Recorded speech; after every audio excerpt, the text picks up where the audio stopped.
రాష్ట్రంలో fee reimbursement పథకాన్ని ఎత్తివేసే కుట్ర జరుగుతోందని రాజ్యసభ సభ్యుడు ఆర్ కృష్ణయ్య ఆరోపించారు.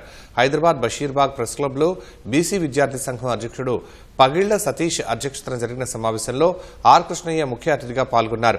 కాంగ్రెస్ ప్రభుత్వం అధికారంలోకి రాకముందు 6,000 కోట్ల బకాయిలు ఉన్నాయని, ఇప్పుడు అవి 8,000 కోట్లకు చేరాయన్నారు. కనీసం గత 2 ఏళ్లుగా ఉన్న బకాయిలైనా చెల్లించాలని డిమాండ్ చేశారు. బకాయిల విడుదల కోసం శాంతియుతంగా ఈ నెల 6న కళాశాల విద్యార్థులు తరగతులను బహిష్కరించి కలెక్టర్, ఆర్డీఓ, ఎంఆర్ఓ కార్యాలయాల ముందు నిరసనలు తెలపాలని ఆర్ కృష్ణయ్య కోరారు. కుటుంబం ప్రతి మనిషి చదువుకుంటే ఒక గొప్ప నాగరిక సమాజం, ఒక గొప్ప జ్ఞాన సమాజం ఏర్పడుతుందని పెద్దలందరూ చెప్తారు.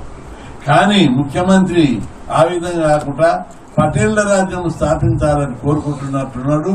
అందుకే పేద కులాలు చదువుకోవడాన్ని ఓర్వలేకపోతున్నాడు.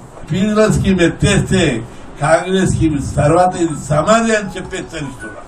కాబట్టి పీస్ఫుల్ గా ఉద్యమాలు చేయాలని చెప్పి రాష్ట్ర వ్యాప్తంగా విద్యార్థి లోకానికి విజ్ఞప్తి చేస్తున్నారు.